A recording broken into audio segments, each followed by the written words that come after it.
Assalamualaikum warahmatullahi wabarakatuh. Ketemu lagi dengan saya Hamdoni Boyong di channel YouTube Hamdoni Boyong. Salam satu lagi, salam antum wabar, salam budidaya.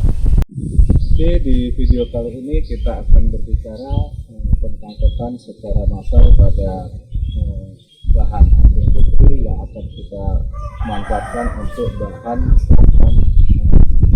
putri.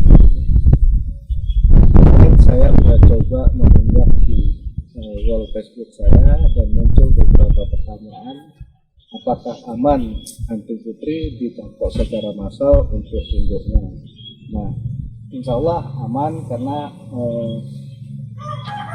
pencangkokan secara massal memanfaatkan sisa makanan yang tersisa pada penggalan-penggalan kulit yang ada. Di sini kebetulan bahan anti putrinya udah terlepas dari tanah karena ini udah dibongkar dari kebun. Nah, yang terpenting di sini bola akar tidak terpecah dan rambut-rambut akar masih utuh dalam dan masih dapat mengambil air dan nutrisi. Ini tetap kita lakukan penyiraman dan pemberian nutrisi berupa bokasi cair agar pasokan nutrisi masih dapat terpenuhi. Di akun Facebook saya juga ada pertanyaan, apakah pada pencangkokan massal dapat tumbuh serentak akar-akar yang kita cangkok. Nah, di sini pada pencangkokan massal akan tumbuh yang lebih awal dari sebelah atas. Sebelah atas dia akan terus ke bawah seperti ini, ada yang terpotong. Nah, sebelah atas akan lebih cepat ditumbuhi akar karena dominasi atas lebih besar.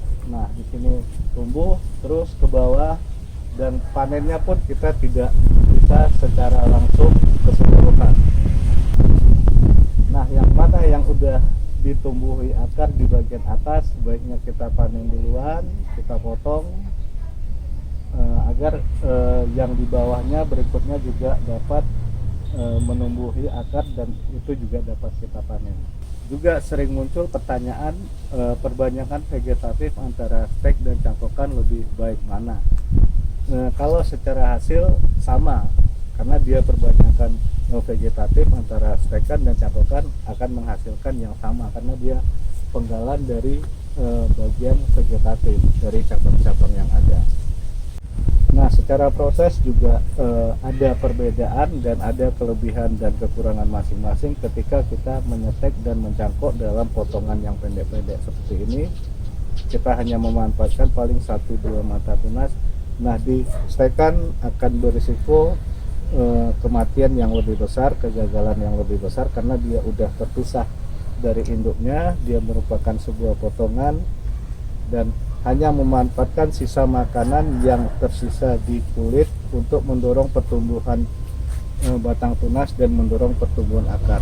Nah, sebaiknya dilakukan secepat mungkin dan dibantu oleh hormonoksin perangsang akar agar tidak kehabisan saat mendorong batang tunas dan akar, pertumbuhan akar nantinya. Jadi tidak terjadi pembusukan kulit nantinya.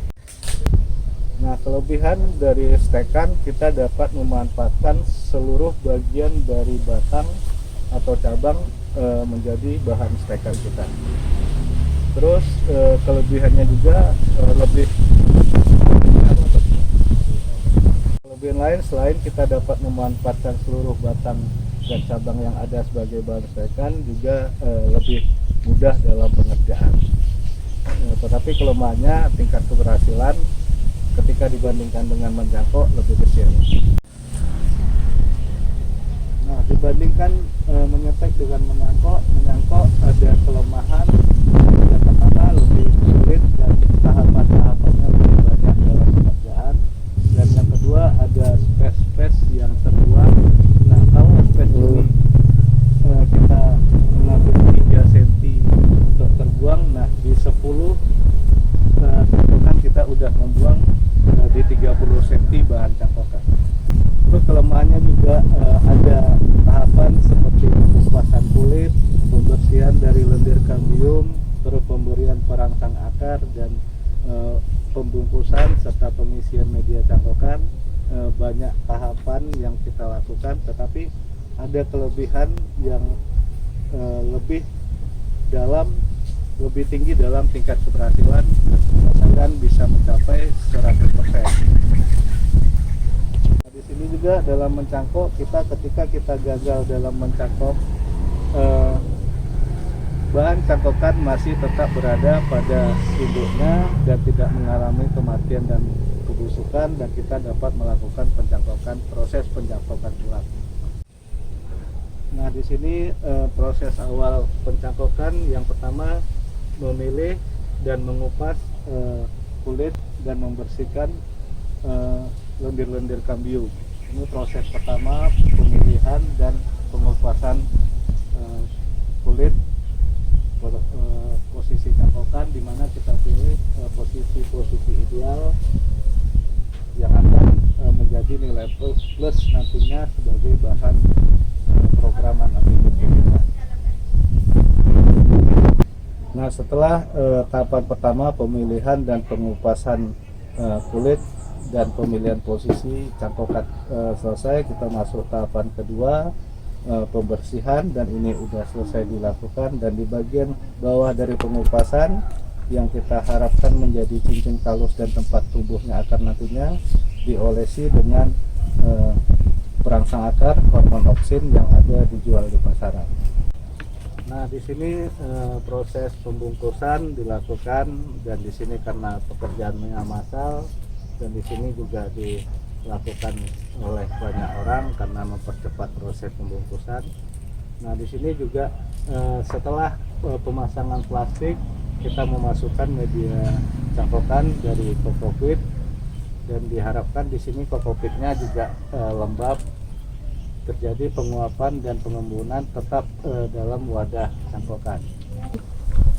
Nah, ini cangkokan berumur 2 minggu dan mulai sisa-sisa makanan yang terdapat pada potongan-potongan cangkokan udah mendorong tumbuhnya batang-batang mata-mata tunas menjadi tunas dan berkembang menjadi batang tunas, dan juga mendorong sisa-sisa makanan yang ada pada potongan-potongan kulit ini juga mendorong pertumbuhan akar nantinya. Oke, demikian tadi udah kita coba terangkan proses mencangkok massal dan perbandingan antara perbanyakan vegetatif, mencangkok dan menyetek, kelebihan dan kekurangan masing-masing, dan ini menjadi pilihan kita masing-masing. Semoga dapat diaplikasikan dan semoga bermanfaat. Hanya itu dari saya, ikuti terus channel YouTube saya, jangan lupa matikan lampu notifikasi belnya, jangan sampai ketinggalan, jangan lupa like, share, and comment. Salam satu hobi, salam hunting lover, salam budidaya. Wassalamualaikum warahmatullahi wabarakatuh.